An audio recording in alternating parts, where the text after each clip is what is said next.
izin kalau misalkan ketika Ya, absen tidak valid, kenapa ya Pak ya? tidak valid. Apa? Nggak terbesar gitu? Enggak Pak, QR code-nya tidak valid tulisan. Coba lagi. Ya, Ini soalnya, jadi gini, sistemnya tuh si barcode itu dia akan melakukan refresh setiap 5 detik. Jadi kalau misalnya belum valid, coba sekali lagi. Nah, ini tuh nanti berubah-ubah dia. oh, coba ya Pak ya, Nah, sekarang takutnya coba lagi. emang lagi ini apa ini? Ya, tapi ini jujur isu yang kayak gini baru seminggu ini banyak yang komplain seperti itu. Saya juga kurang tahu ya, kok tiba-tiba nggak valid. Padahal sebelumnya aman-aman aja. Mungkin ada update dari si adlinknya. Dicoba aja dulu ya. Kalau udah bisa tolong kasih tahu.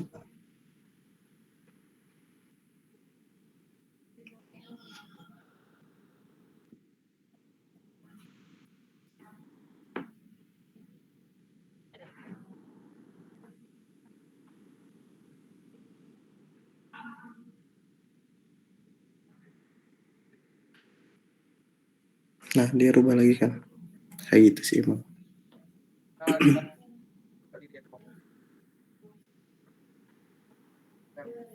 Mungkin tujuannya biar nggak bisa nge-share screen ke temennya yang nggak hadir kayak gitu. Jadi memang yang harus hadir terus.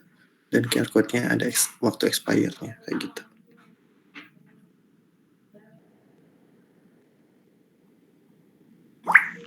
Bapak permisi, kalau yang nggak bisa absen lewat QR code gimana ya Pak?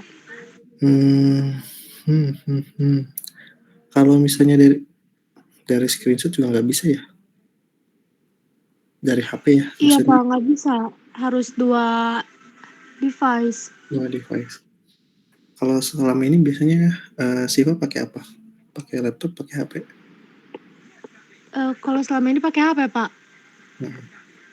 Tapi di beberapa matkul itu absennya karena saya nggak bisa QR code, dipanggil nama biasa. Manual ya.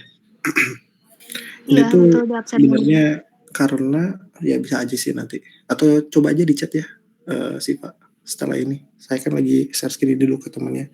Di chat aja NPM sama nama lengkapnya nanti saya cek dan saya isi manual aja. Kayak gitu. Baik Pak, terima kasih. Oke, yang lain juga sama ya. Di chat aja di sini nih. Di chat Google Meet-nya. Biar nanti bisa saya cek dan data. Kedepannya kayak gitu juga aja sih Pak ya. Izin konfirmasi Pak, Baik, Aji Pak. sudah bisa kan Pak? Oke, aman ya? Oke, sip. Aman Pak. Oke. Soalnya ini tuh kelasnya gemuk sampai 50-an. Jadi kalau di absen satu-satu butuh waktu yang lama, makanya ada beberapa kondisi waktu udah di awal lah, saya cuma screenshot dari ininya, jadi absen manual kayak gitu sih. Kelebihan dan kekurangannya kalau yang kayak gini tuh kerasanya kalau pas yang offline. Kalau yang offline itu jadi kayak biasanya kan manggil satu-satu sekaligus menghafal nama orang siapa kayak gitu ya. Jadi lebih kenal. Kalau kayak gini kan jadi ya udah masing-masing aja kayak gitu. Kalaupun misalnya dipanggil satu-satu juga kalau jumlahnya terlalu banyak nggak efektif. Ya gimana Jam?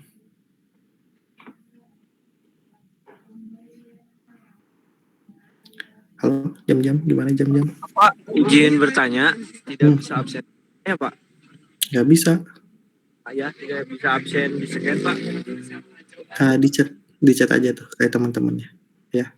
NPM sama nama lengkapnya nanti saya akan rekap setelah perkuliahan. Oke. Kayaknya lagi di jalan ya Jam ya. Atau di tempat kerja. Atau dengar lumayan ramai juga. Kalau misalnya lagi di luar kayak gitu pakai headset ya. Dan lagi berkendaraan minggir dulu atau headsetnya sebelah. Oke, saya rasa sih kayaknya udah nih, udah cukup banyak lah ya. Kita mulai saja. Saya buka perkuliahannya. Assalamualaikum warahmatullahi wabarakatuh. Selamat malam Waalaikumsalam. semuanya. Minggu depan. Waalaikumsalam warahmatullahi wabarakatuh. Selamat malam. Oke, ini saya stop share screen terlebih dahulu ya. Ada beberapa yang ingin saya sampaikan terkait dengan UTS yang ada di minggu sebelumnya. Ini nanti kalian harus ini ya, harus cek dulu deh nilai-nilainya. Jadi beberapa waktu ke belakang saya sudah mengupdate nilainya, dan itu adalah nilai yang saya nilai secara objektif dari segi ketentuan soal, terus jawaban-jawaban yang dikirimkan, serta beberapa poin yang memenuhi persyaratan yang ada di soal atau tidak gitu. Di situ sih. Nah, yang pertama, ini saya lagi nggak share screen kan ya, karena agak sensitif, jadi saya stop dulu dan saya buka data penilaiannya. Kurang itu sih sebenarnya kalau saya tampilkan secara langsung, mungkin ada yang keberatan ya, maka dari itu saya stop share screen, tapi saya pengen menyampaikan secara menyeluruh dulu, karena ada beberapa yang harus kita evaluasi bareng-bareng. Kelas kuliah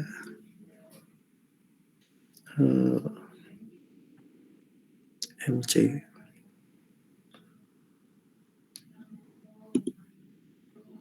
Nilai perkuliahan. Baik. Pertama yang ingin saya sampaikan, nanti boleh menanggapi ya. Penilaian itu adalah nilai yang sudah dikunci. Jadi kalaupun misalnya ada yang ingin menyanggah atau segala macam, itu ya dilakukannya nanti mungkin diperbaikan secara menyeluruh aja ya. Itu pun kalau memang diperlukan. Jadi sekarang ini terima mentah-mentah aja segitu dulu. Nanti kalau komplain segala macam silahkan, tapi tunjukkan data penguatnya dan kuatkan dengan bukti yang kuat juga ya gitu. Tentu saya juga tidak memungkiri bahwa saya ada kesalahan atau ada kekeliruan, tentu saja pasti ada. Jadi silahkan kalau ada yang merasa keberatan atau misalnya ada yang pengen konfirmasi kenapa nilainya tidak sesuai, itu silahkan ditanyakan aja ke saya. Ke grup boleh, lebih bagus, atau private message juga boleh. Yang pertama, untuk yang nilainya 0, nah ini dikategorikan adalah mahasiswa yang memang tidak tercatat mengumpulkan jawaban soal UTS, baik itu di UTS yang reguler, yang normal, sesuai jadwal awal, atau yang di UTS susulan. Jadi kalau misalnya saya tidak menemukan jawabannya, meskipun di situ tercatat hadir atau kayak gimana, tapi jawabannya saya tidak menemukan, baik itu yang di CBT-nya, di UTS susulan, ataupun di tugas yang ada di Edlink, yang UTS di situ, ya terpaksa dengan berat hati saya memberikan nilai 0 gitu. Terus berikutnya, di sini karena ada beberapa yang saya berikan nilai seperti itu. Untuk nilainya ini bervariasi, tapi kalau secara menyeluruh rata-rata memang ada di angka 80-an. Ada yang lebih dari itu, ada yang kurang dari itu, ada juga. Ya. Nah, yang pertama yang mau saya jelaskan, kalau untuk yang pertama, ya poin berikutnya, yang nilainya relatif besar, bahkan mendekati ke 100 lah ya istilahnya, itu bisa dikategorikan memenuhi persyaratan yang ada di soal secara menyeluruh. Dalam artian, dia cukup detail untuk melihat poin-poin yang ada di soal dan mencapai titik maksimal yang ada di soal tersebut. Contoh, misalnya di soal dijelaskan, buatlah augmented reality aplikasi yang bisa menampilkan minimal 2-5 marker yang berbeda. Konsepnya terserah. Gitu. Konsepnya dia memiliki konsep tertentu dan disesuaikan dengan AR-nya. Bahkan ada yang lebih dari 5, ada yang 6, ada yang segala macam. Kalau nggak salah yang cukup menarik nih ya, saya sempat ngelihat yang bikin objek 3D hero Marvel kalau nggak salah ya, ada tuh lengkap banget, banyak banget, wah keren sih. Jadi niatnya tinggi gitu dan mencarinya juga lumayan tinggi usahanya atau effortnya. Nah kalau kayak gitu itu cukup bagus. Shortcutnya dia mengumpulkan, bisa kelihatan, bisa dibuild, bahkan ada yang mengirimkan APK, plus ada juga yang mengirimkan video demonya. Bahkan ada yang lebih ekstrim lagi, mengirimkan live versionnya. Kalau yang misalnya menggunakan A-frame, nah di situ dia kayak ngasih linknya, nih demonya ada di sini. Jadi langsung bisa dicoba. Nah kalau yang kayak gitu istilahnya kan itu benar-benar mengirimkan sebuah jawaban yang lengkap tuntas bahkan di atas yang sudah ditentukan. Kalau kayak gitu ya nilainya biasanya tinggi. Nah tapi ada kekurangan, kenapa nggak 100? Ya rata-rata ada sana sini, ada beberapa yang harus disesuaikan. Kayak misalnya pengumpulannya harus pakai GitHub, akhirnya menggunakan Google Drive, is okay nggak masalah.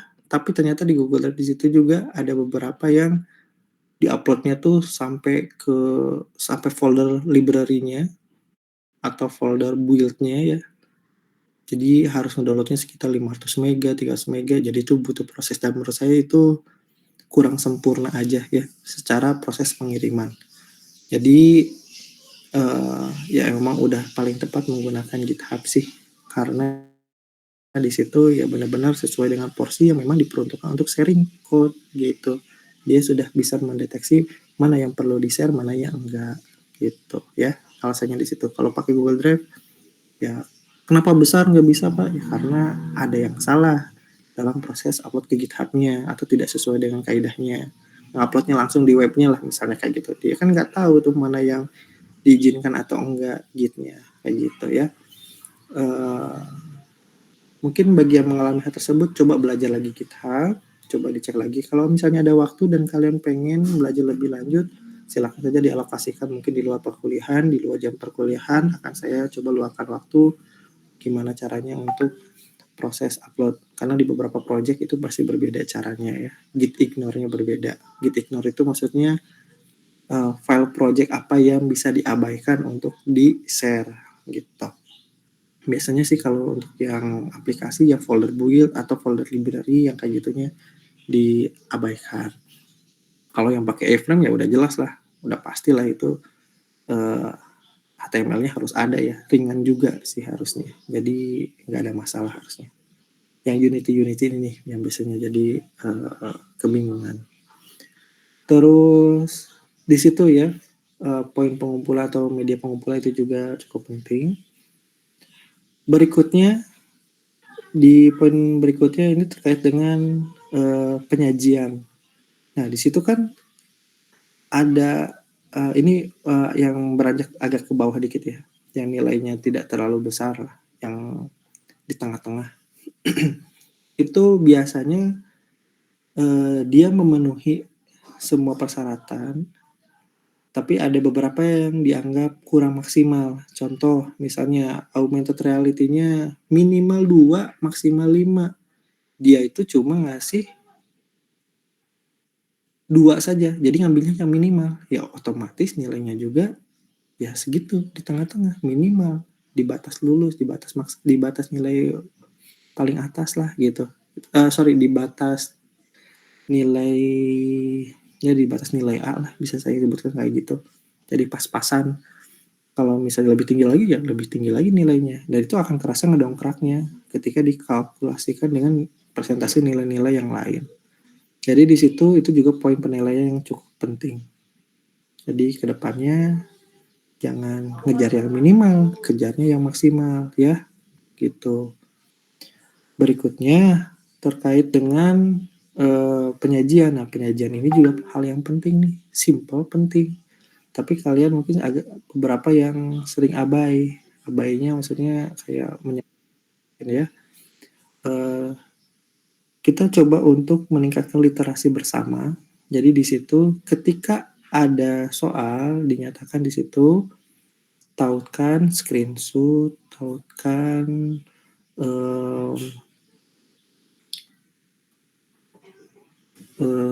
markernya kayak gitu ya. Bahkan di situ ada proses segala macam. Nah, di draft PDF-nya yang dikumpulkan itu ya kalau bisa ya dicantumkan. Jangan sampai draft PDF isinya cuma link shortcut aja. Bahkan ada yang tidak mengumpulkan draft PDF hanya berupa teks link saja. Diarahkan ke shortcut, jadi saya harus nyari-nyari lagi di mana nih bukti screenshotnya, atau dia tidak menyajikan bukti screenshotnya, atau dia tidak menampilkan markernya, atau saya harus cari sendiri. Nah, intinya kan dari soal penyajian di situ kurang tepat lah ya. Kalau dari segi makanan platingnya kurang bagus lah, kurang enak dilihat, jadi kurang selera juga nih mau nyobanya. Nah, sama hal kayak gitu juga ya. Tolong disesuaikan. Kalau memang aturannya seperti itu ya dicantumkan. Mayoritas memang mencantumkan, tapi ya di situ ya harus dimaksimalkan lagi. Misalnya dikasih tahu ini tuh temanya apa, ngapain, kayak gimana. Karena ada beberapa teman kalian yang sampai sedetail itu. Itu bagus gitu. Istilahnya dia kayak ngasih tahu, ini saya mau bikin ini Pak, idenya kayak gini atau seperti apa, ini tampilannya kayak gini, ini markernya muncul kayak gini, ini markernya silakan, ini buktinya, kayak gitu ya. Ketika ditampilkan shortcutnya ada, wah itu udah sih bagus ya. Tapi ada beberapa yang kalau misalnya nilainya di bawah dari katakanlah nilai A dikit ya biasanya di situ ya.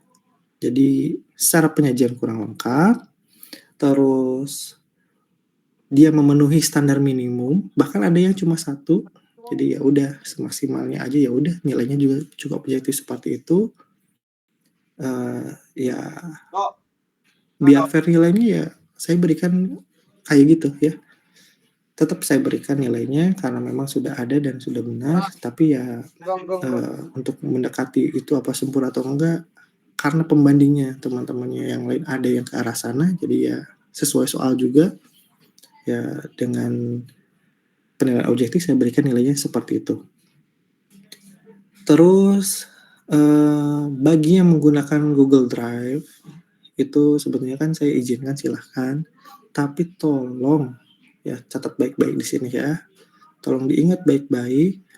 Ketika kalian ingin melakukan sharing shortcode, terutama di Google Drive, bukan shortcode lah, apapun itu filenya, pastikan kalian udah cek dulu untuk akses file tersebut di browser yang lain atau di akun yang lain.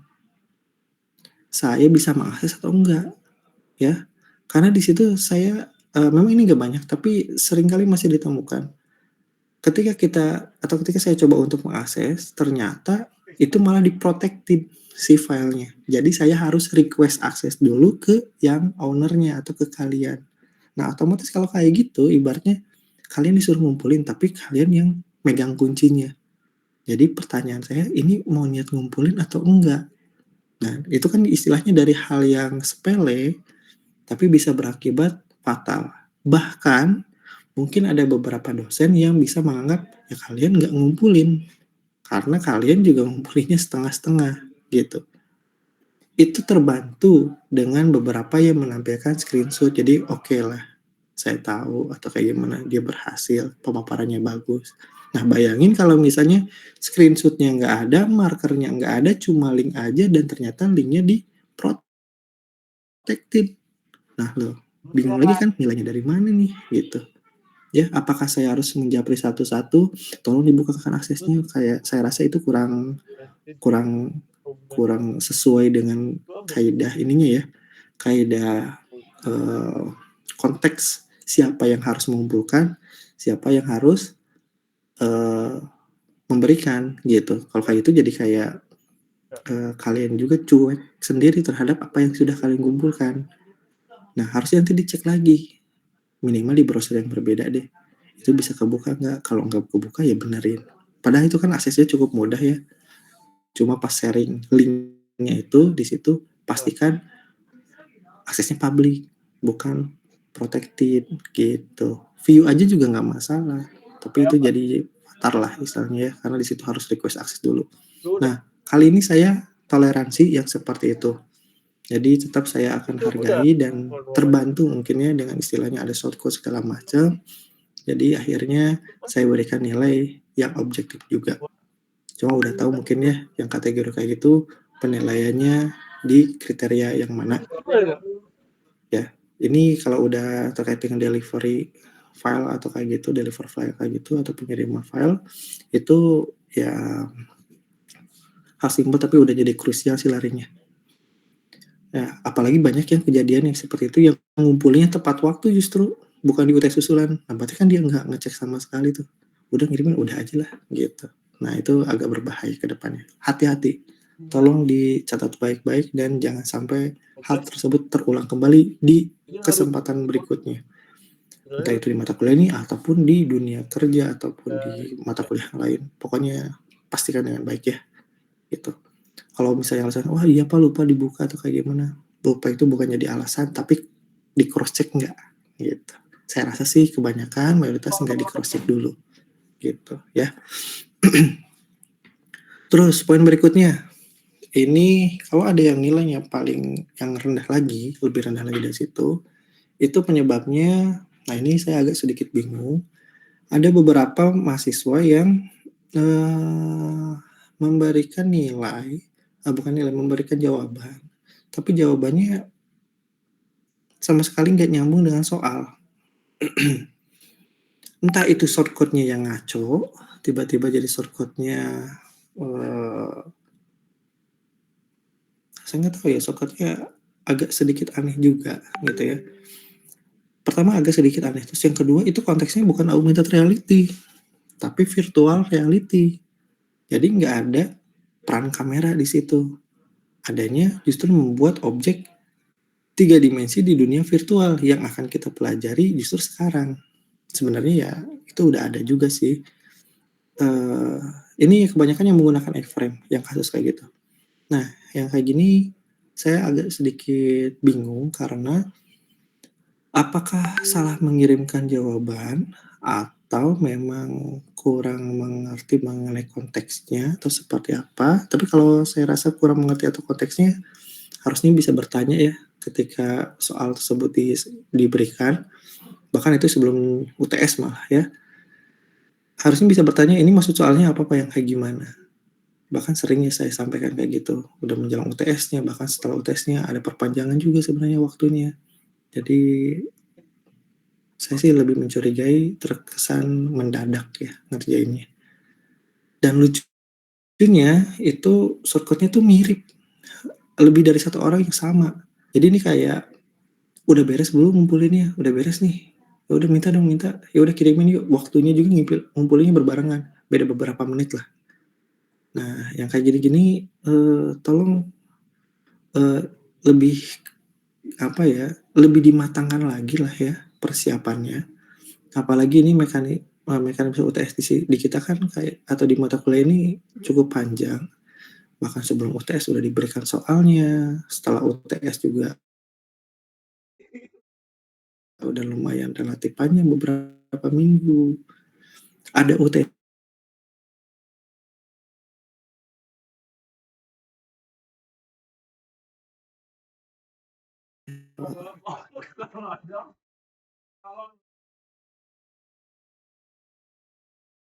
cuek ke apa yang sudah kalian lakukan. Karena kalian dengan tuntas gitu. Dan saya detail kayak gitu kok ini sama mirip gitu. Jadi kayak dimintanya nasi goreng yang datangnya nasi uduk. Memang bisa dimakan sama-sama betul, tapi ya nggak nyambung gitu. Nah untuk yang kasus kayak gitu tetap saya berikan nilai. Tapi nanti ke depannya saya tidak akan memberikan nilai dan mungkin agak lebih tegas. Karena kalau kayak gitu kejadian lagi, berarti bukan lagi mahasiswanya yang kurang peduli atau cross check ke pekerjaan yang sudah dilakukan, tapi lebih kayak ngetes yang mengeceknya gitu. Dia ngecek nggak sih ya kayaknya enggak deh, nggak usah lah, ya udah coba-cobain aja kayak gini, kayak gitu. Nah kalau kayak gitu nanti mungkin nilainya bahkan lebih ditegaskan lagi ya. tolong lebih peduli ke diri kalian sendiri sih. Itu aja poinnya. Karena yang menentukan yaitu diri kalian sendiri. Di sini saya hanya mengecek saja. Dan di dunia pendidikan memang ya harus ada pembelajaran ke arah sana. Jadi selain materi segala macam ilmu yang dapat, secara pola pikir kayak gitu juga kalian harus ada perubahan ke arah yang lebih baik tentunya ya. Oke, kayak gitu. Berikutnya lagi untuk yang UTS. Nah, UTS susulan. Nah, untuk UTS susulan sebetulnya secara penilaian saya menilainya akan sama dengan UTS yang reguler. Tapi tentu saja di situ UTS susulan persyaratannya itu sangat tidak bukan sangat ya. Apa istilahnya?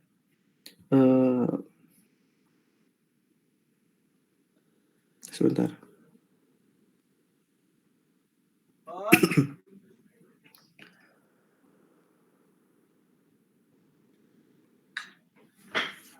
Sebentar.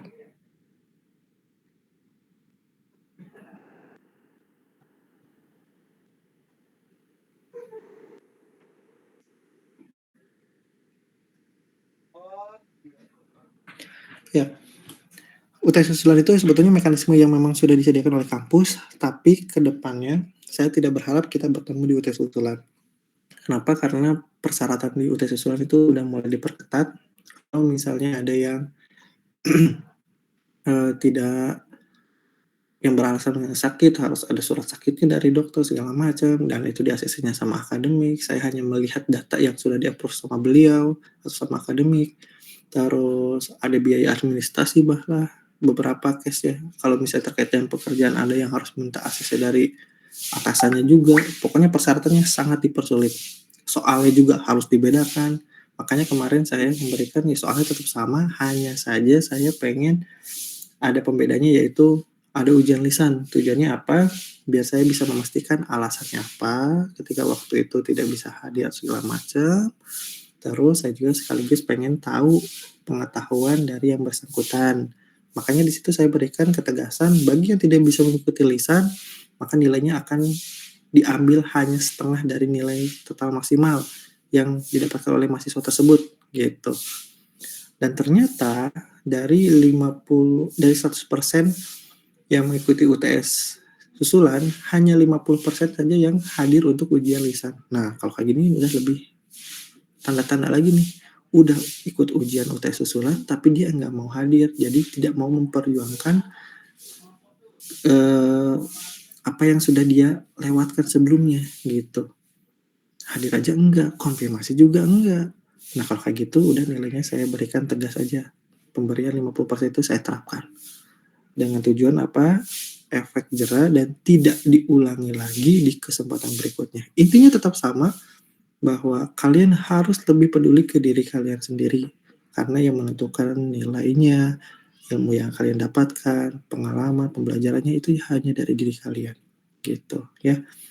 Selebihnya kami di sini hanya memfasilitasi dan mencoba untuk menstimulasi hal tersebut biar kaliannya terus termotivasi untuk belajar lebih dalam lagi. Kalau dari materi yang disampaikan di kampus itu tentu saja tidak akan cukup dengan lebih dalam lagi yang diperlukan di industri. Jadi di sini kami hanya menstimulusnya saja gitu, karena kan setiap orang berbeda ya cara penangkapannya, ada yang butuh waktu lama, cepat dan seterusnya.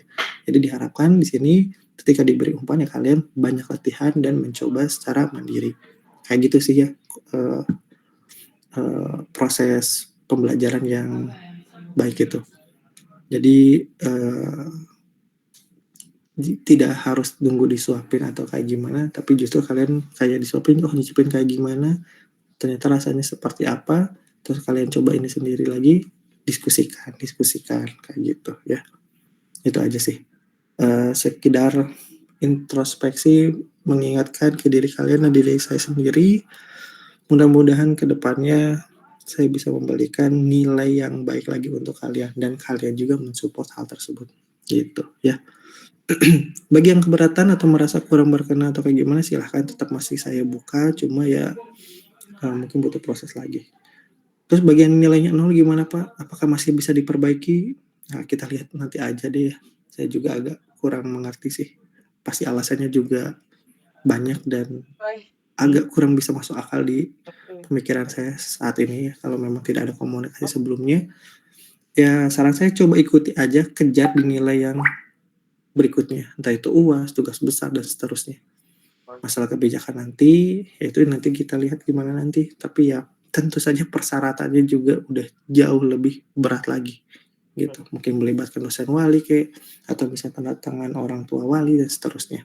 Ya, jadi saran saya sih justru jangan putus asa, tapi coba dikejar lagi di kesempatan-kesempatan berikutnya. Jadikan pembelajaran saja sih, untuk tidak diulangi di kemudian hari. Oke, sampai situ dulu deh. Ada yang mau disampaikan nggak? Coba dicek-cek nilainya dulu, harusnya udah bisa keluar, dan karena penilaiannya sudah dikunci oleh akademik, jadi saya belum bisa rubah untuk saat ini. Tapi mungkin yang di kesempatan berikutnya bisa oh ya, untuk tugas individu, sebenarnya ini terkait dengan tugas besar sebenarnya ya. Yang di pertemuan ke-5 itu belum saya masukin, karena di sini tidak ada nilai untuk tidak di split nilainya. Jadi di sininya nilainya nilai total. Daripada saya inputkan nanti kalian kok ini tiba-tiba rubah. Jadi nanti aja di akhir. Bila kalian memerlukan detailnya seperti apa, karena di pertemuan 12 nanti juga ada tugas tuh. Jadi di situ kalian mungkin nanti akan berikan nilai yang lebih detailnya aja lah. Yang nggak mengumpulkan gimana? Ya udah expire sih. Silakan dikejar aja di tugas berikutnya. Kalau tugas itu udah nggak bisa diulang lagi. Tugas 5 atau tugas 12 ya. Oke, sampai situ dulu. Ada yang mau tanyakan tidak? Saya Pak, Silakan Ajis, gimana? kalau tahunya nilai UTS udah ada atau belum gimana Pak ya? Soalnya di Adlink saya tuh masih stevip gitu nilainya. Oh, bukan di Adlink sih, saya ngikutinnya di akadnya. Diganti anjir.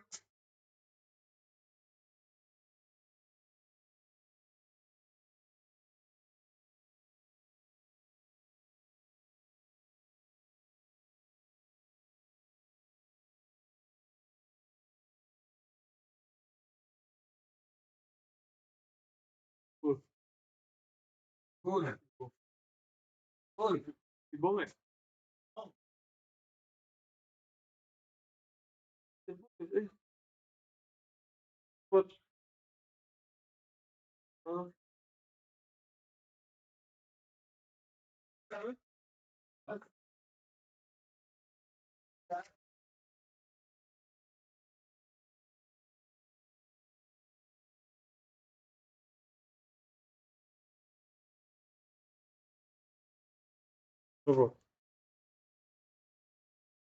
Oh.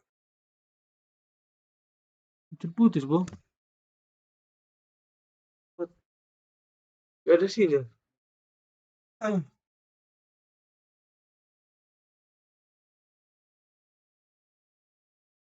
ada kuota enggak?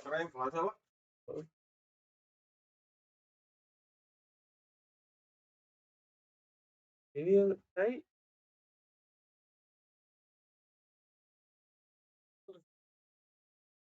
Tiga ada tuh. Load gitu.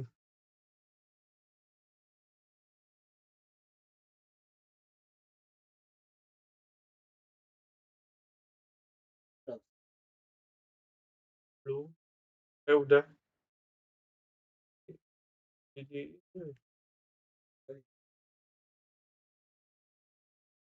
secara menyeluruh ya tentu saja saya juga nggak keberatan.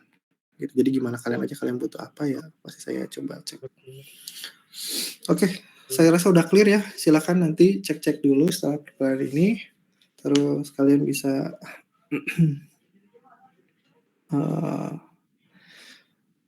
ya kalian coba renungi dan mari bareng-bareng saya juga untuk meningkatkan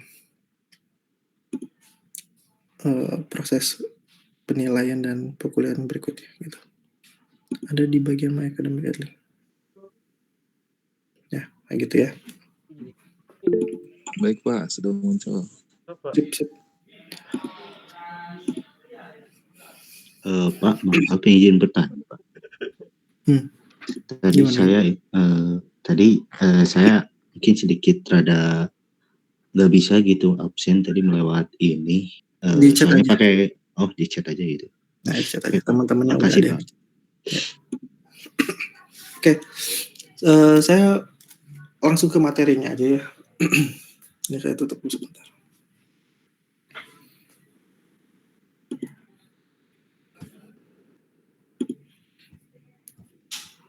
Saya buatin edit project-nya dulu ya, bentar ya. Di pertemuan kali ini sebenarnya nggak terlalu ribet, bahkan saya juga pengennya yang nyantai-nyantai aja. Ini lebih ke pengenalan aja sih ya, pengenalan virtual reality. Di sini saya mencontohkan menggunakan yang paling simpel yaitu masih di iframe, dan untuk code-nya nanti saya inputkan di saya udah share di ini, share di link. Nilai tugas belum masuk, ya betul. Karena itu tugas itu kan menyeluruh, jadi nanti ada tugas di pertemuan 12 dan seterusnya, jadi nanti ditunggu saja Supandi ya.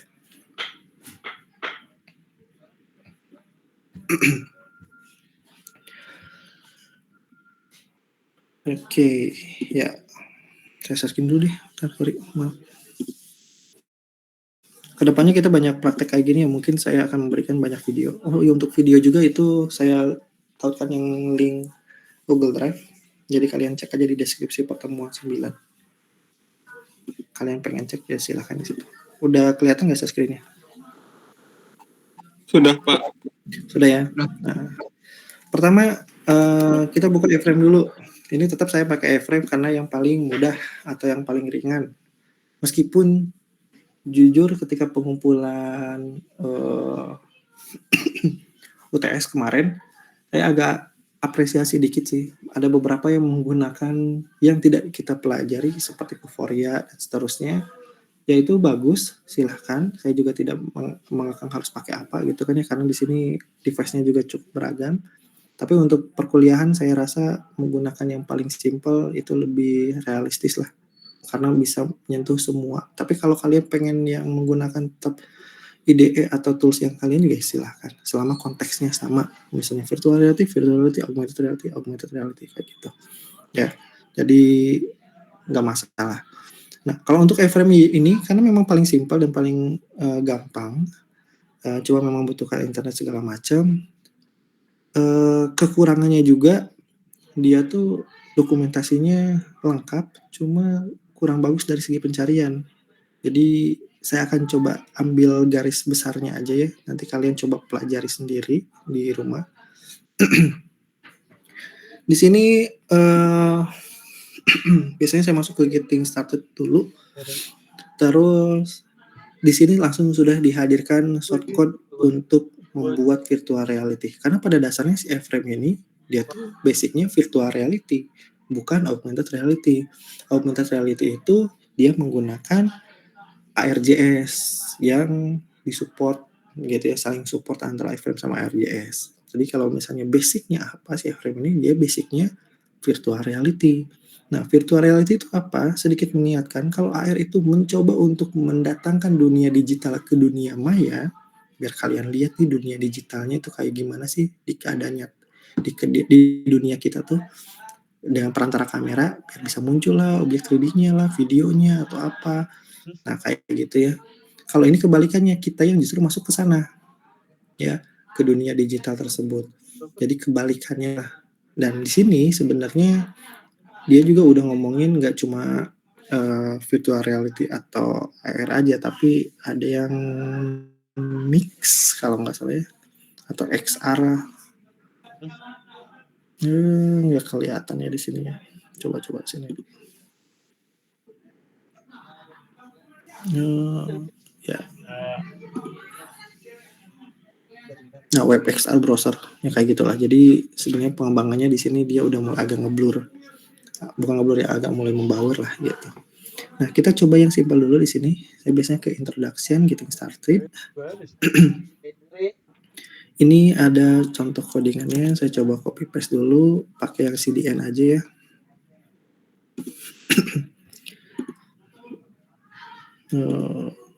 Intinya saya sih ngelihat antusias untuk mengerjakan ini cukup bagus di augmented reality kemarin. Jadi cukup senang juga sih. Saya buat file misalnya index.html, kita coba copy paste. Nah, ini saya jelasin dikit, cari ada yang masuk nih. Oke. Bukan ini. Nah, di sini kalau secara codingan ya, ini udah kelihatan ya. Nah, codingan di sini ini HTML biasa lah, standar ya.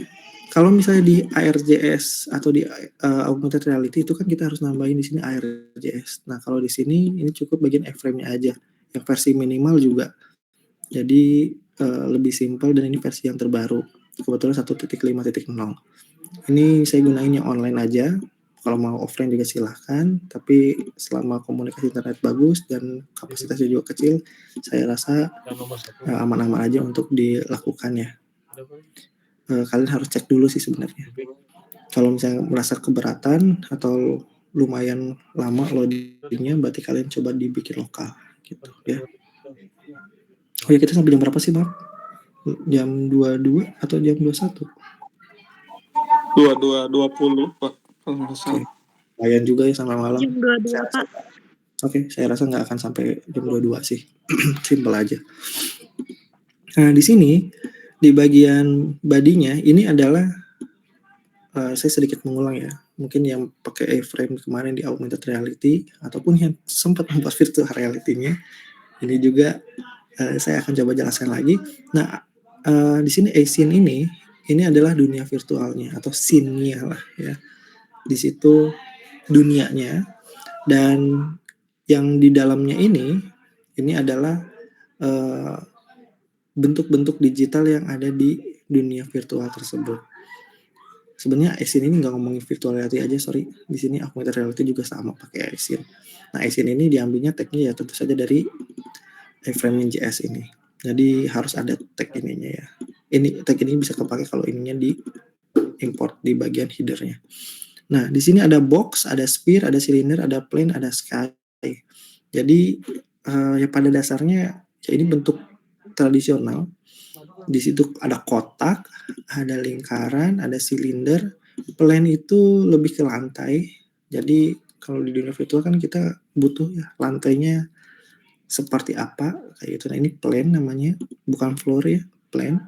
Terus untuk sky ini langitnya. Ngomongin langit di sini nggak cuma, maksudnya itu nggak cuma bagian atas aja, bahkan di bawah lantainya juga itu masuknya ke sky. Jadi yang namanya dunia virtual kan bisa ngelihat atas bawah gitu ya, bahkan kita bergerak ke bawah juga bisa, karena ada 3 sudut atau ada 3 sumbu, ada X, ada Y, dan juga ada Z. Mungkin kita bisa lihat di sini penjelasannya. Nggak ada, gimana ya? Saya juga agak susah nyari-nyarinya nih, ini ya tuh. Dokumentasinya kurang bagus dokumentasinya, jujur aja. Oh, maksudnya pencariannya ya. Introduction.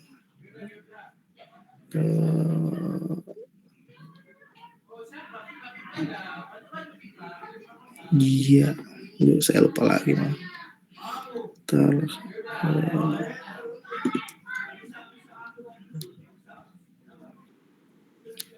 Ya, saya lupa lagi deh. Nanti pokoknya ada penjelasannya gini. Kalau misalnya ini ada X, ada Y, ada Z, kalau nggak salah ya. Intinya ketiga tersebut, X itu biasanya yang horizontal, Y itu yang vertikal, sedangkan Z itu adalah yang 3 dimensinya. Bisa sudut ke arah kita atau ke dalam layar, istilahnya sumbu yang maju mundurnya lah gitu. Makanya di sini ada 3 parameter. Position ini wajib ditambahkan di setiap parameter yang ada di sini karena itu memberitahu posisinya dia ada di mana. Contoh misalnya untuk yang box ini dia ada di -1, 0,5 dan juga -3. Rotasi ini juga diperlukan karena itu bisa di-rotate ya, bisa diputar-putar. Ini misalnya untuk sumbu tertentunya dia 45 derajat, aku putar dikit. Warna pakainya hexa, pakai hexadesimal. Terus Yang lain juga hampir sama ya rata-rata. Cuma untuk yang plain ini dia ada parameter height dan juga width. Ini juga sama sih ya, silinder. Ada tingginya berapa gitu. Kalau lebarnya nggak ada, karena adanya radius gitu ya. Kan kalau silinder adanya radius, bukan lebar. Gitu. Terus ini width, height, warna sama. Kalau sky cukup warna ini aja. Kita langsung jalankan saja. Dan ini saya pakai yang extension live. Kalian boleh tambahkan sebagai pengganti XAMPP ya, live server. Biar memudahkan untuk pengujian atau development. Nah, ini adalah dunia virtualnya. Gitu. Ini udah langsung bisa dijalankan. Kebetulan memang langitnya warnanya seperti ini. Dan kalian bisa langsung mengoperasikan kalau pakai keyboard menggunakan tombol WASD. Yang suka main game pasti pada tahu lah ya maju mundurnya kayak gimana. Jadi kurang lebih kayak gini, ini sudah bisa kalian lakukan. Kalau untuk sudut ya kalian bisa menggunakan mouse dan seterusnya. Ini yang hijau ini plannya dan box segala macam ya, box terus sphere dan juga ini silinder itu adalah objeknya ya. Ini kalau misalnya kita zoom out ya, bukan ini harusnya. Nggak bisa ya.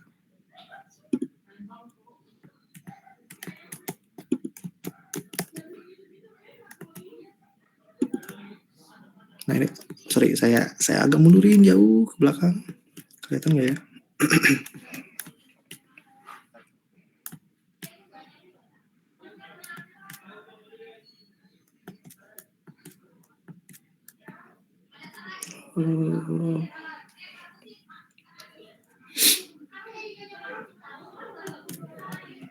Jadi lumayan luas juga sih dunia virtualnya, dia sampai kayak titik kayak gini masih bisa. Defaultnya masih lumayan inilah luas. Jadi kalau kalian misalnya pengen bikin game atau bikin dunia virtual atau apapun itu ya, ini masih cukup memadai untuk kebutuhan lah. Nah ini bisa kalian lihat ada lingkaran yang muncul kayak gini. Lingkaran apa? Ini adalah sky-nya. Dianalogikan apanya ya? Planetnya lah. Kalau misalnya kita analogikan bahwa ini adalah sebagai datarannya dan ini adalah sebagai dunianya gitu.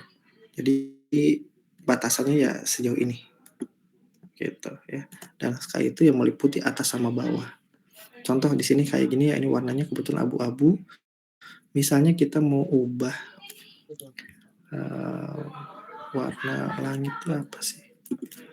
Blue sky hexa, sky blue, coba saya ganti dari 87 CEB.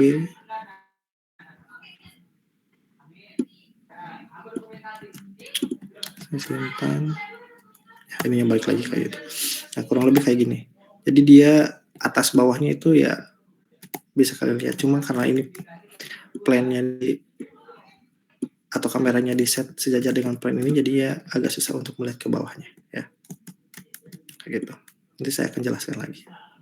Terus ininya bisa kalian ubah, sesuaikan. Misalnya plan ininya warnanya, terus rotasinya, segala macam ini bisa kalian coba main-mainin. Contoh misalnya yang sphere ininya, yang tadinya 0, saya coba jadi min 5 gitu. Sphere-nya posisinya ya, saya simpan. Nah, dia agak ke sini. Jadi X lah kurang lebih. Berarti yang 5 itu X. Ini X ya. Ini kemungkinan Y. Coba ini saya naikin jadi 7 misalnya. Kalau dia ke atas berarti memang dia Y. Ya betul. Dia ke atas ya. Kalau Z berarti dekat ke kita. Ini saya balikin lagi. Misalnya ini min 5. Dia ke dalam. Sekarang jadi 5. Harusnya lebih dekat ke kita. Nggak kelihatan malah ya. Nah, di belakang layar bahkan minimalnya. Di belakang kameranya gitu. Atau ininya kita balikin ke 0.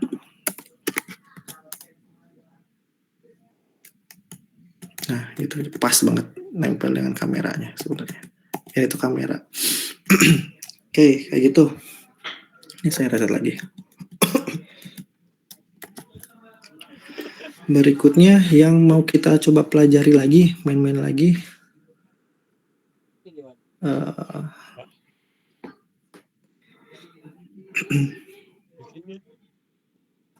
Bikin tabel.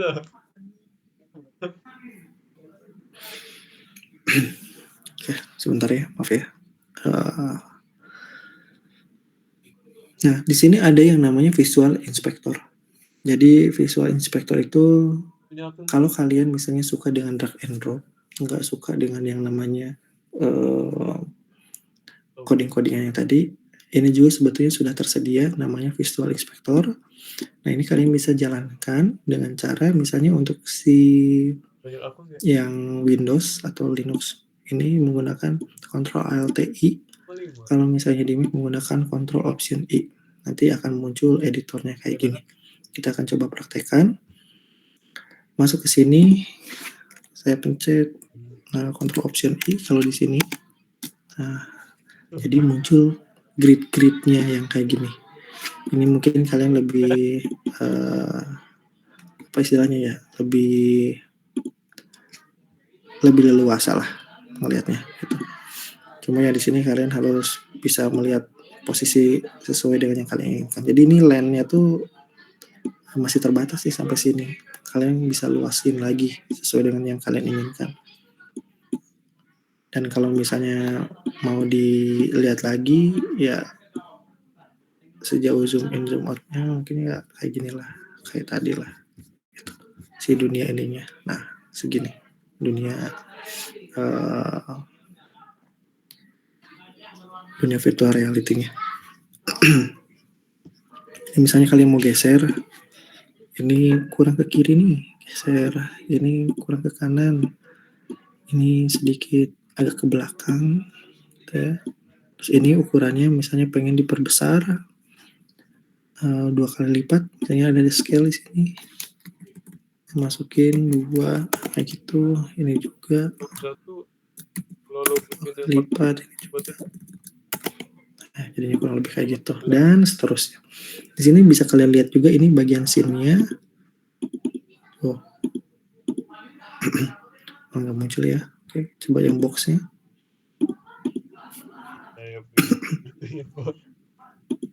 Ini nggak kelihatan.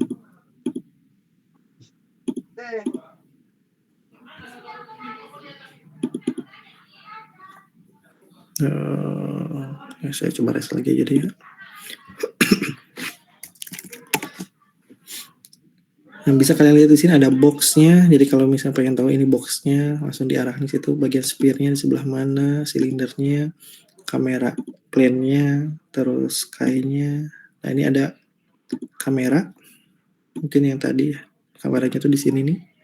Jadi posisi awalnya. Kalau misalnya kalian pengen agak mundur dikit, jadi bisa dimundurkan sejauh yang kalian inginkan lah gitu.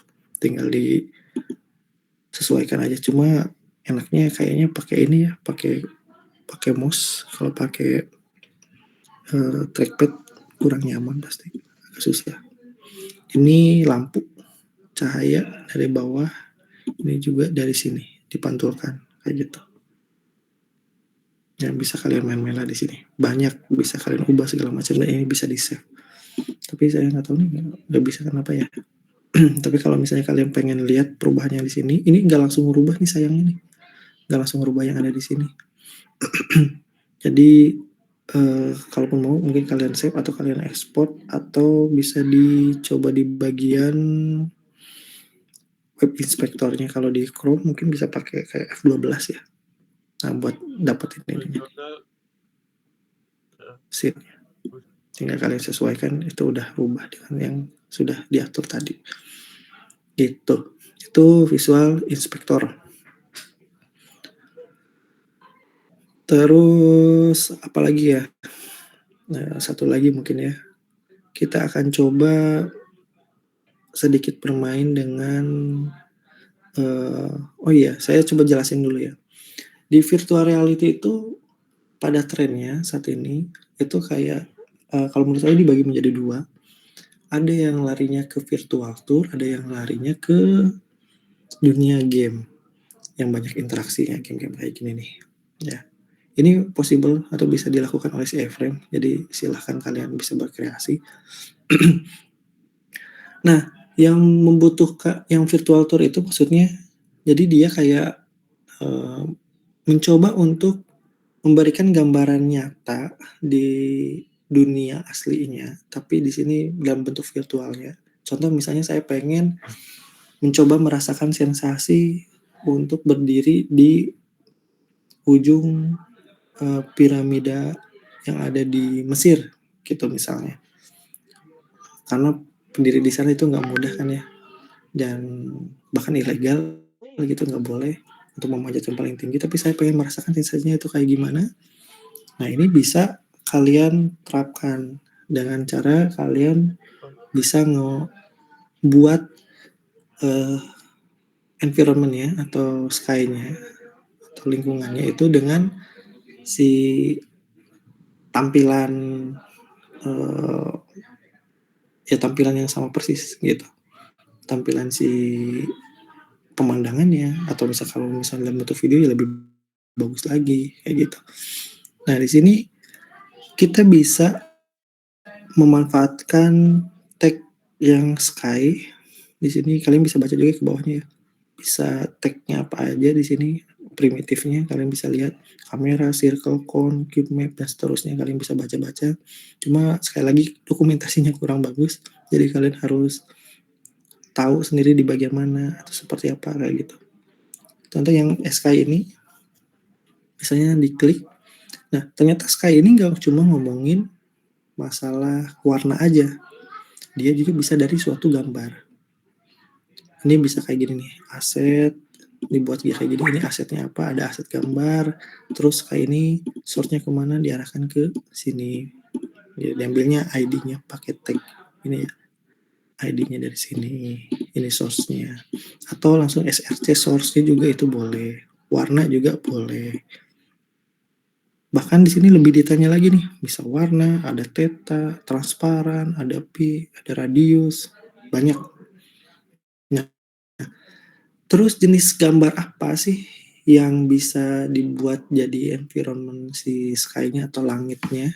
Nah, di sini kita akan coba ubah yang tadinya warna biru biasa kayak gini. Saya refresh lagi ya. Yang tadinya video kayak gini, ininya jadi foto 360. Kita pakai foto aja dulu. Nah, untuk foto 360 itu kayak gimana sih? Mungkin agak susah nyarinya ya, atau kayak gimana, extensionnya apa. Nah, di sini sebenarnya ada keterangannya, yaitu equirectangular image. Jadi dia kayak ngasih tahu bahwa gambar yang bertipe ini itu bisa kita manfaatkan untuk memenuhi si sky-nya atau si environment langitnya, si virtual reality yang kita pakai.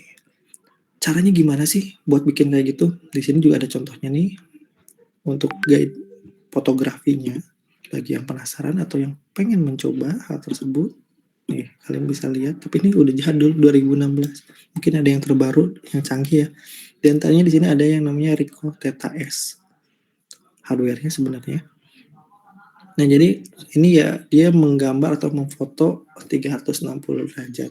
360 derajat itu sebenarnya tidak hanya kayak Fish AI aja sih yang agak membulat gitu, enggak. Maaf.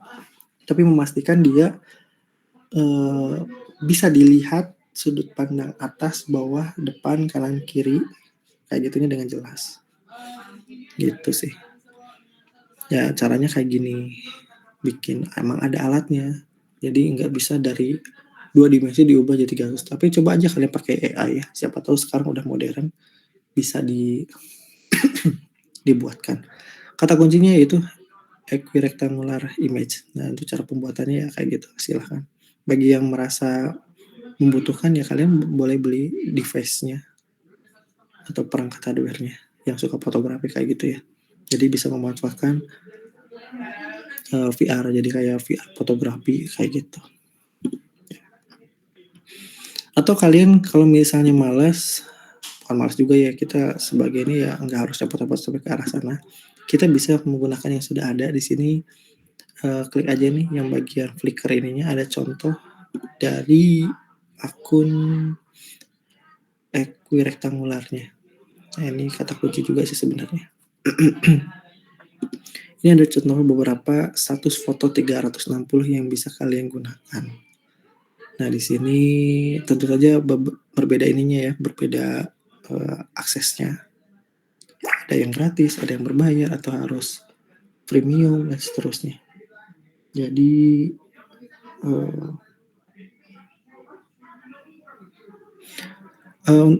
harus di ini dulu, harus di kalian cek satu-satu dulu. Kita coba yang ini juga nggak kelihatan bentukannya apa ya. Meskipun ada keterangannya di sini. Coba yang atas ini dia. Klik. Nah, ini bentukannya kayak gini nih. Jadi dia kalau bergeser 360 ya seperti ini. Bawahnya, ini atasnya. Meskipun agak sedikit kayak ke stretch gitu, tapi ini agak cukup lumayan lah untuk merasakan sensasi berdiri di tempat tersebut. Ini bisa kita langsung download saja, dan extensionnya ini extension biasa gambar .jpg kayak gitu. Dan saya menyarankan untuk menggunakan yang original biar nanti di resolusi apapun itu nggak pecah, jadi masih bagus ya. Tapi nanti kalau kalian pengen di online kan, pertimbangkan juga original size-nya itu size-nya berapa. Jadi jangan sampai original size-nya 100 mega. Ya bayangin nanti buat ngebuka web tersebut harus 100 mega dulu di load. Gak optimal lah larinya ya. Kita coba pakai yang original dulu. Saya nggak tahu kapasitasnya berapa. Misalnya di sini 5 MB lah. Oke. Saya coba pindahkan ya, masukkan ke project kita.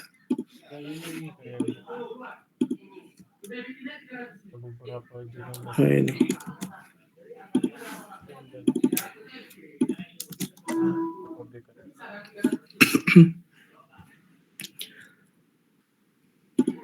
Ini langsung aja bisa kalian rename sama extensionnya juga. Terus kalian masukkan ke sini, ininya diganti, bukan kalau lagi tapi jadi source.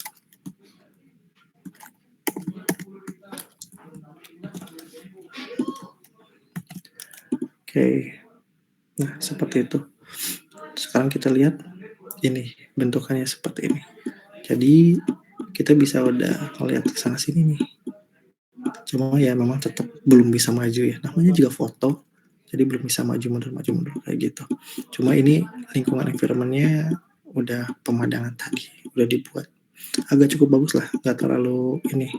Resolusinya juga resolusi yang tinggi, yang tadi 6000 pixel ya atau 7000. Jadi nggak terlalu pecah lah kalau misalnya bisa dilihat. Nah, otomatis sudah kalian buat seperti ini, jadi minimal kalian sudah bisa nih membuat sebuah virtual reality tour ya di tempat-tempat yang kalian inginkan gitu. Tinggal diatur saja nanti ke depannya untuk ada navigasi dan seterusnya.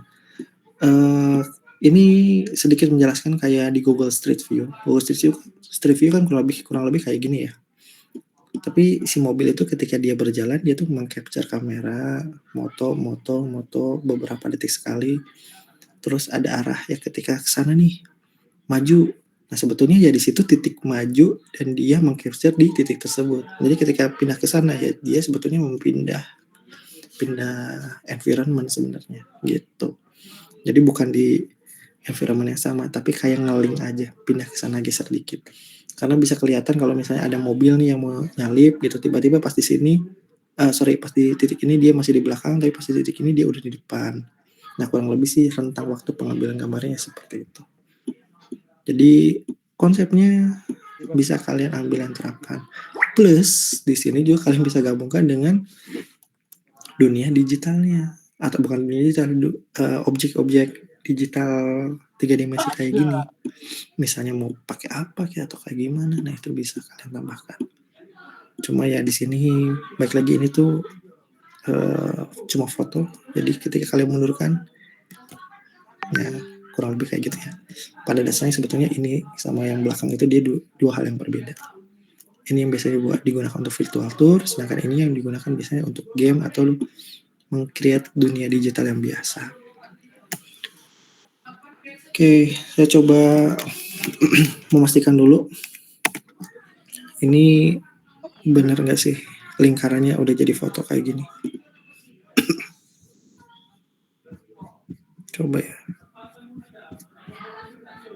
Nah, emang jadi kayak gitu ya fotonya ya. Tuh, gitu.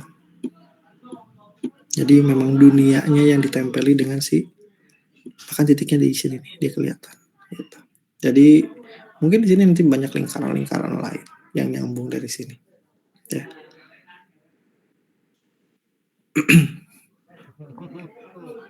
Konsepnya kurang lebih kayak gitu. Ini bisa kalian tambahkan juga. Contoh misalnya ada teks. Ini saya ambil contoh di sampel yang lain. Ada iframe yang 360 image nih. Ini misalnya pengen ada teks nih kayak gini. Ini juga bisa pengen merasakan sensasi di puncak Everest gitu. Ya, ini juga bisa kalian coba. Ini kalau teks kayak gini, ini biasanya lebih elegan yang ngasih tahu ini tuh tempat apa atau kayak gimana. Bisa kalian lihat aja di Visual Inspector atau kalian bisa cek di bagian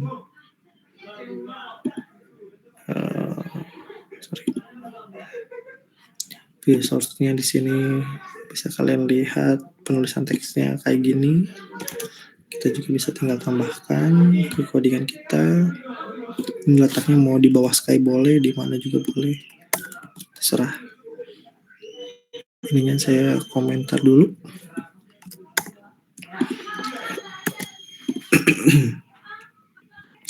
Plannya ya belum. Jadinya kayak gini. Oh ini nama perannya gitu. Kalau kameranya, oh ini terlalu tinggi nih, ya tinggal kalian atur aja kameranya. Tinggal kalian sesuaikan tinggi kameranya. Misalnya ini harus agak rendah biar kelihatan kayak orang berdiri. Kita coba lagi. Kurang ya.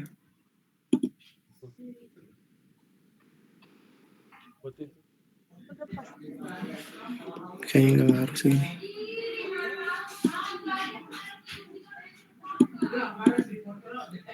Kan. Ya agak enggak sih, nggak ngaruh sih. Karena ini fotonya ya dia kayak gitu. Cuma idenya aja sih tata letaknya. Kalaupun harus ke bawah ya emang fotonya dia motonya ketinggiannya segini. Jadi ini sebenarnya akibat dari ketinggian fotonya sih. Kalau misalnya fotonya katakanlah simpennya agak bawah dikit ya mungkin dia merasakan jadi kayak tinggi seorang manusia. Tapi ini kalau bagi nggak tahu juga relatif ya, mungkin orang sana relatif lebih tinggi juga. Jadi segini itu cukup gitu. Tergantung dari pengambilan gambar ininya berarti kamera nggak ngaruh. Kalau di dunia yang virtual tour ini kayak gitu. Nah selanjutnya ya kalau udah materi kayaknya udah cukup kayak gini aja sih yang bisa saya sampaikan untuk pengenalan. Kalian bisa coba-coba apain aja, dan untuk nyoba-nyoba di sini untuk minggu depan saya akan coba kasih tantangan yang tidak wajib, sifatnya opsional.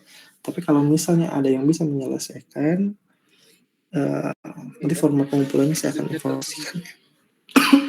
Saya akan informasikan lagi. Tidak akan jauh dari Erling, tapi yang pasti akan ada nilai tambahan, nilai keaktifan ya, buat nambah-nambah nilai lumayan lah. Tidak wajib, sifatnya opsional. Nah, kayak gimana tantangannya? Tantangannya ini kan masih berupa sebuah gambar. Gimana caranya di minggu depan atau kalian coba ulik-ulik menggunakan iframe juga. Saya tetap menggunakan iframe ya, karena konteksnya di sini sama, biar penilaiannya objektif juga. Biar si gambar ininya lebih interaktif lagi, gunakan yang berupa video gitu. Jadi dia bergerak semua. Jadi saya ketika berdiri di sini, saya tahu suaranya kayak gimana, lingkungannya kayak gimana, dan juga sensasi ya berdiri di situ yang seperti apa gitu. Silahkan kalian coba cari tahu, kerjakan. Jawabannya itu memungkinkan, dan sebenarnya di situs iframe-nya juga ada sih sampelnya. Cuma kalian tinggal explore aja, berikan contoh yang bagus, atau boleh kalian cari juga, misalnya saya dapat nih video 360 derajatnya, pengen nyoba diterapkan. Ya kalau misalnya berhasil berarti kalian bagus dan kalian sudah tahu gimana cara pembuatannya gitu. Silakan kalian coba ulik-ulik, dan kalau yang berhasil nanti akan mendapatkan nilai tambahan dari segi keaktifan gitu ya. Porsinya juga saya sesuaikan, tidak akan menjadi kayak porsi tugas, bukan ya. Oke, gitu aja. Ada yang mau tanyakan nggak?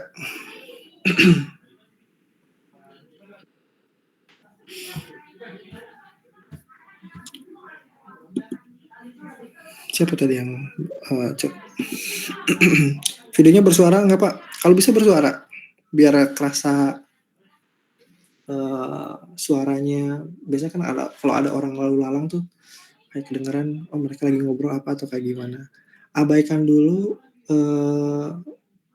repetisi atau playback si videonya.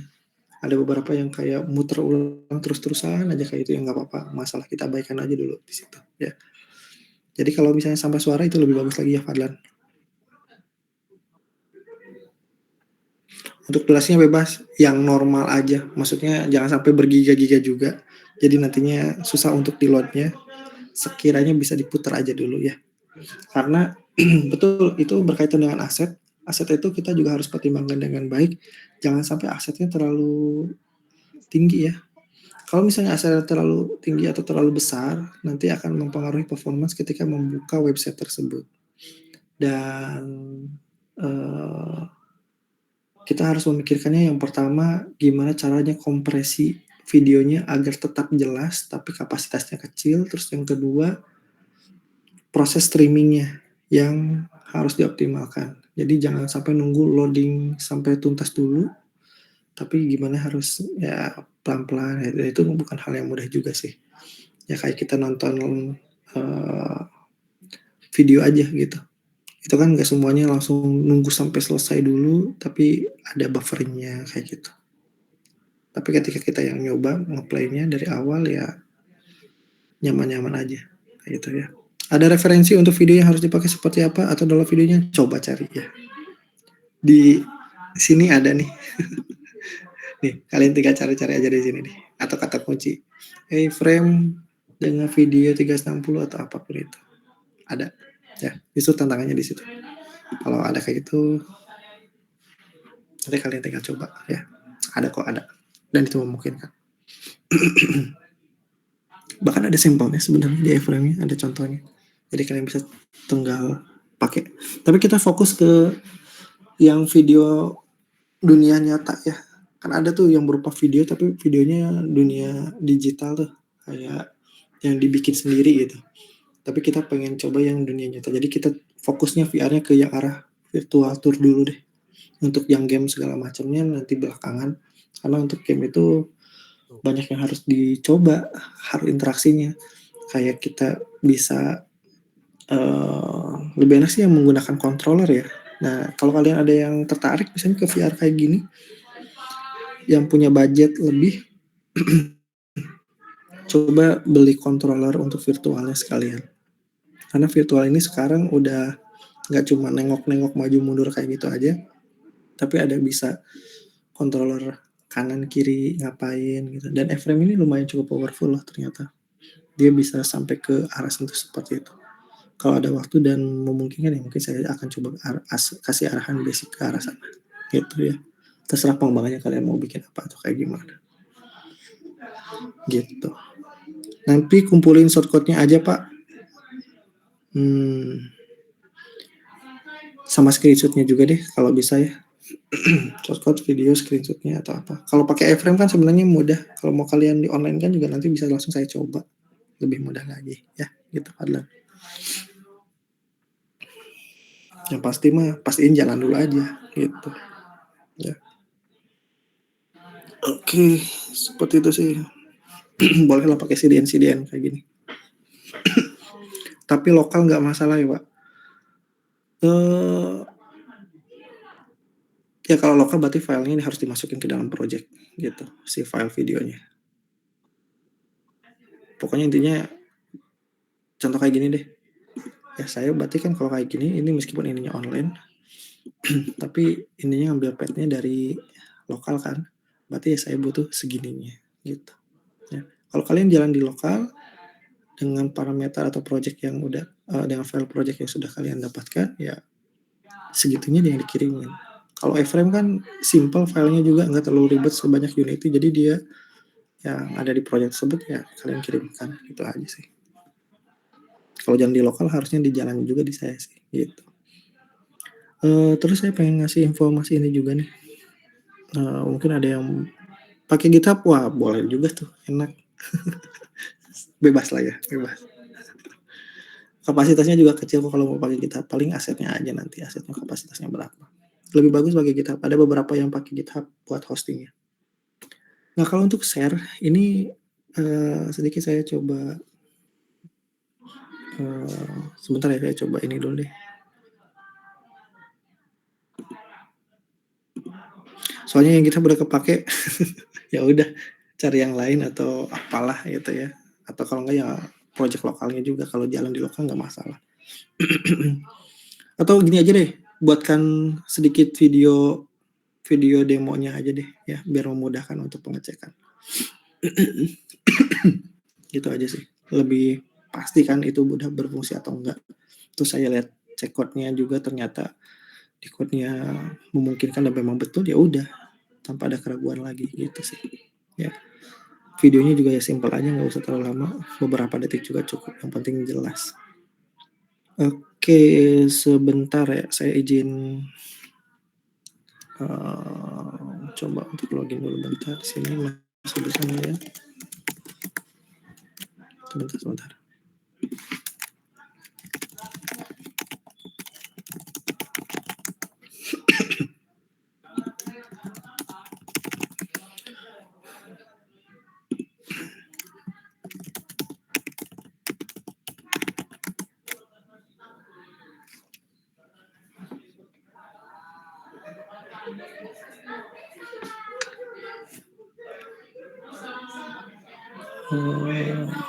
Sebentar.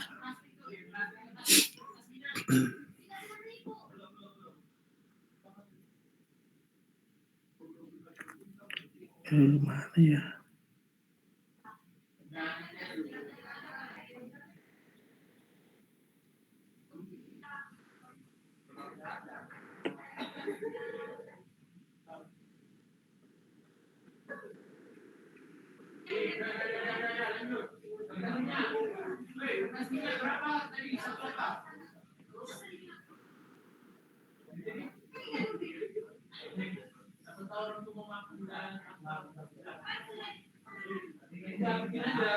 Ya bentar ya, saya mau cek ini dulu, verifikasi GitHub dulu.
Oke, sebentar ya, sabar ya.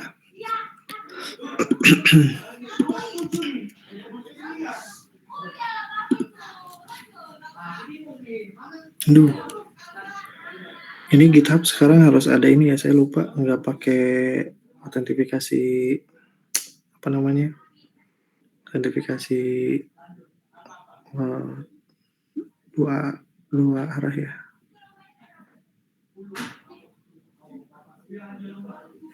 Jadi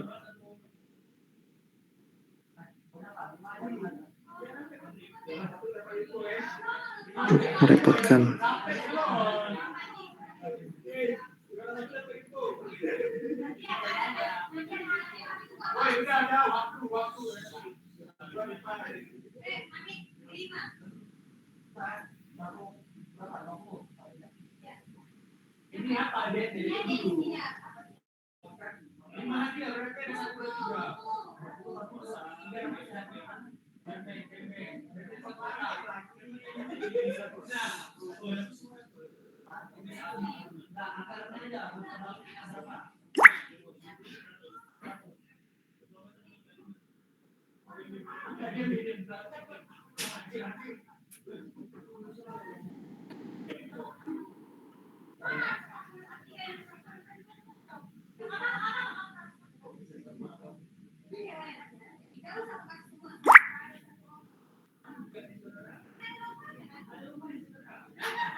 Bentar. Ya.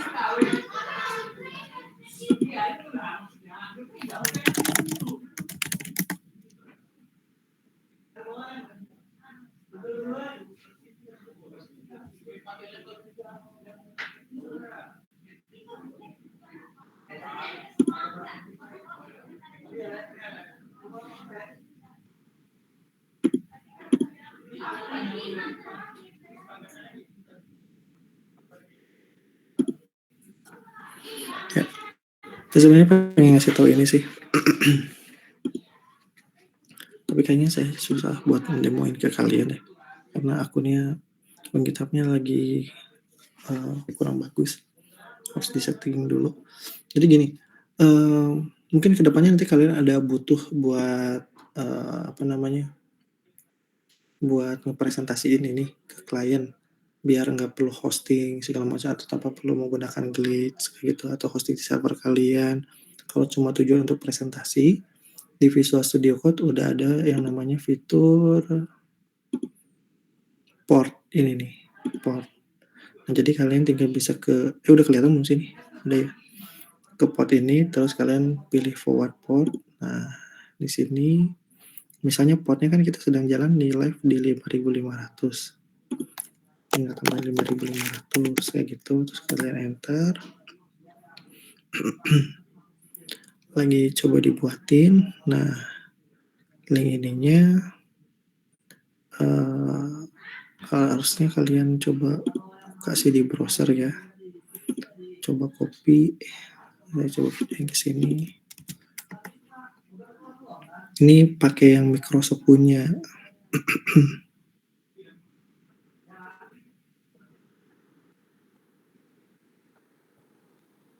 Coba ya saya verifikasi. Nggak bisa nih. Udah kepake kayaknya. Jadi ininya harus saya setting dulu. Ini saya pakai akun yang lain soalnya. Jadi ketika kalian login pakai GitHub, tertentu harusnya ini setelah diverifikasi di allow tadi. Nah, link ini yang nantinya bisa kalian sharing ke temennya. Jadi temennya itu nanti bisa ngebaca apa yang ada di lokal kita gitu. Jadi bisa ngebuka kayak gini. Itu servernya nanti sifatnya temporary, nggak permanen. Jadi kalau misalnya ininya kita stop, jadi yang temannya juga itu link yang udah dibuatnya itu akan berhenti juga, nggak bisa mengakses. Jadi cukup simple ya untuk melakukan sharing atau demo. Jadi kalau misalnya nanti ketika mau presentasi atau kayak gimana yang sifatnya sementara, yang bukan live version gitu ya, buat demo doang, progres segala macam, nah bisa kalian gunakan itu. Itu aja sih.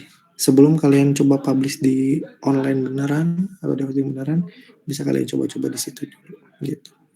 Cuma ya pasti agak berat karena ini jadi servernya juga gitu. Bukan servernya sih, ini jadi ya bisa dikatakan kayak ya servernya yang forwardingnya yang dari Microsoft itu. Ini bawaannya dari Microsoftnya sih, tapi harus connect ke akun tertentu misalnya kayak ke GitHub segala macam kayak gitu buat dapat permissionnya. Kayak gitu aja sih sekedar intermezzonya. Ada lagi mau tanyakan? Maaf, Pak, saya mau bertanya. Boleh. Gimana? Itu Silakan. tadi kan menggunakan Microsoft, Pak. Apakah Microsoft ada tutorialnya gitu di YouTube gitu, Pak? ada, cari aja. Soalnya saya baru tahu ada yang kayak gitu. Ada di versi terbaru tapi coba ya di YouTube searching aja VS Code port.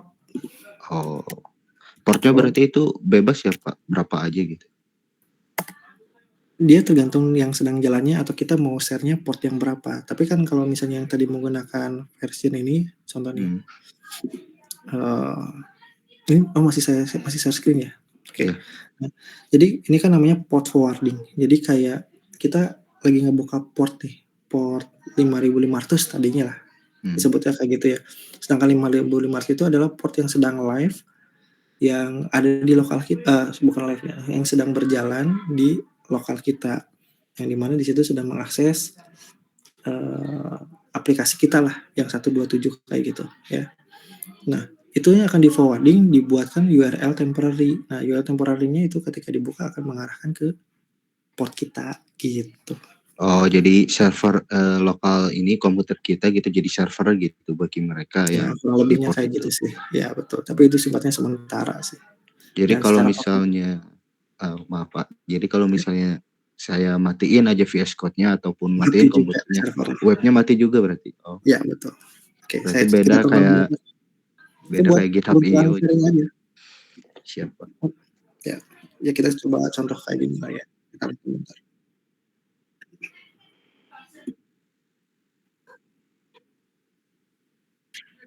Ini kita bisa masukin port-port yang lain, kayak port seterusnya lah yang pokoknya yang kita pakai aja gitu.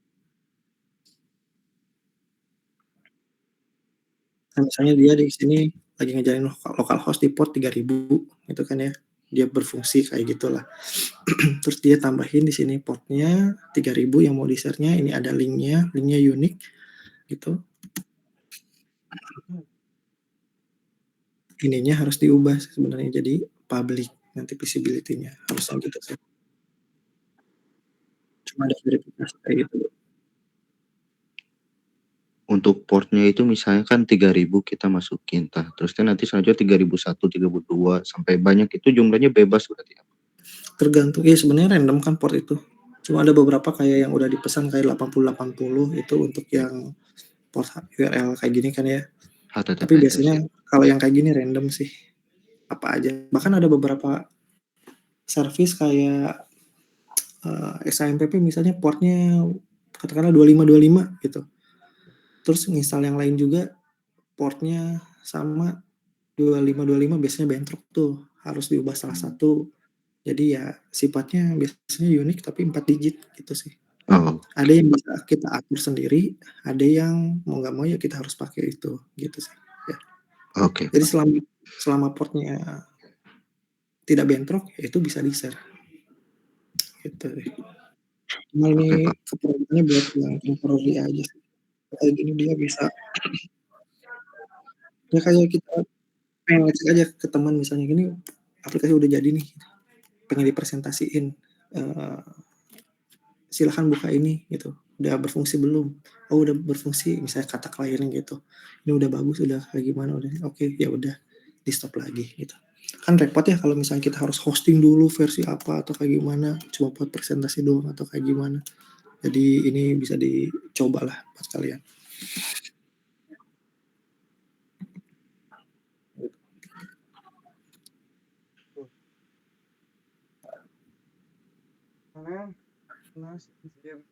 Nah, contoh nih dia ada perubahan di situ. Nah, dia juga langsung berubah di portnya. Gitu. Jadi cukup Ya sambil real time lah ya. Ketika di sini ada perubahan, di lokalnya langsung rubah kan. Nah, begitu yang di ininya tinggal di refresh, dia langsung rubah juga. Gitu. Cukup memudahkan kita lah. Dalam beberapa bulan ke belakang sih baru. Cuma di update dulu VS Code-nya yang baru. Kalau yang baru dia langsung ada port di sini, forwarding port. Oke, gitu aja sih. Ada lagi tentunya kan?